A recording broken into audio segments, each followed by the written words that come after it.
Sa edad na 14 na taon, naging ulila na si Ava sa ina. Nakitira siya sa kanyang tiyahin at ito na ang nag-alaga sa kanya mula noon.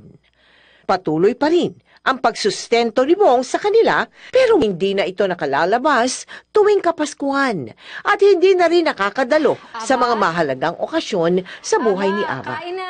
Bagay na naging palaisipan kay Ava sa paglipas ng panahon. May pasok pa. Ava, kain na.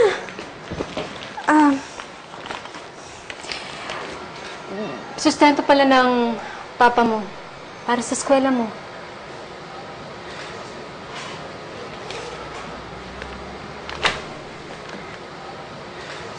Chang, bakit kaya hanggang ngayon ang daming pera ni Papa? Nasa loob pa siya ng kulungan pero hanggang ngayon tuloy-tuloy pa rin yung sustento niya sa amin ni Ate Jo. Hindi napuputo lang sustento ng papa mo sa isa niyang pamilya. Kaya dapat yung para sa inyo ng ate mo, hindi dapat siya nagkukulang. Ako sa'yo, kumain ka na. Kasi may pasok ka pa. Sige na. Yun na nga po yung pinagtataka ko dati pa. Kaya lang, hindi ko naman maitanong kay Mama kasi sigurado magagalit siya sa akin. Diyos ko naman tong batang to. Di ba ang papa mo maabilidad? Saka... Wala. Tsaka ano po? Wala. Tsaka may alam ka ba? Wala akong alam. Di ba hindi naman ako nakakadalo sa papa mo? Kaya hindi ko masasagot ang mga tanong mo. Ano ka pa naman? Huwag mo nang intindihin kung ano yung binibigay sa'yo. Ang importante, kapag nagkasakit ka, may pang-ospital ka, nakakapag-aral kayo ng ate mo, o kaya buhay natin. Yun na lang yun. Sige po, ako na lang yung dadalaw kay Papa para maitanong ko sa kanya. Kain na po kayo.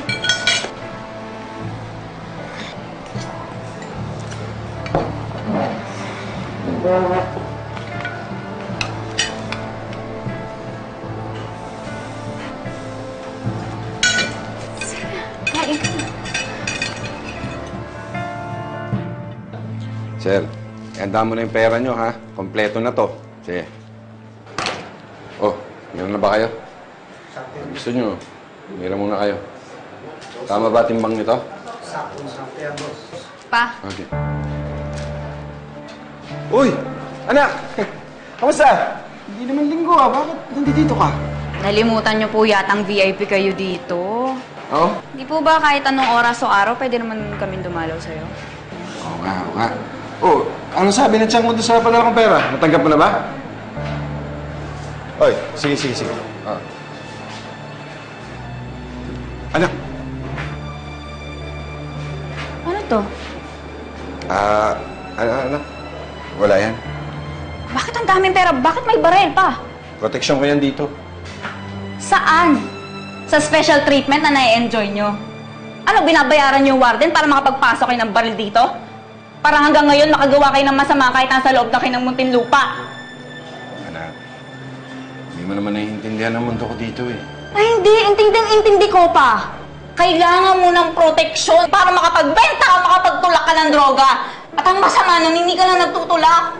Kasi ikaw mismo gumagamit ka ng droga, di ba? Di ba? Sandali, pakinggan mo naman ako. Nasa sistema na ako. Sa sistema ko na to. Alam mo, pinili kong maging kriminal. Para sa inyo. Para mabigay ko yung gusto nyo. Para mapag-aral ko, Ate Joy mo. Para mapagumot kita. Oh, sandali, ano utang na loob namin na nagtutulak kayo? Isusumpat niyo yan sa akin ngayon? Para gumaling ako, para humaba ang buhay ko, ganon? Samantalang ano, ang dami nating sinisira ang buhay. Ang dami nating pamilya sinisira. Hindi niyo pa natatandaan si Mama kaya napatay dahil sa droga. Pasensya ka na. Tagal niyo na ako niloloko eh. Ikaw yan eh. Ano, akala ko mabait ka na, akala ko malinis ka na, nagbago ka na, napapagmahal kang ama, ganon. Mahal ko naman talaga kayo, ama. Mahal ko kayo. Hindi! Ikinakahiya kung ikaw ang tatay ko. Ayaw na kitang makita ulit. Papa. Papa, di ba okay tayo? Di ba approve tayo?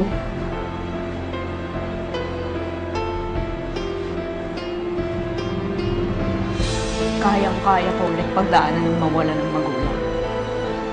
Katulad nung naramdaman ko nung nawala si mama. Pero ikaw hindi kita iiyakan. Dahil mas maluwag sa dibdib kung tanggapin patay ka na.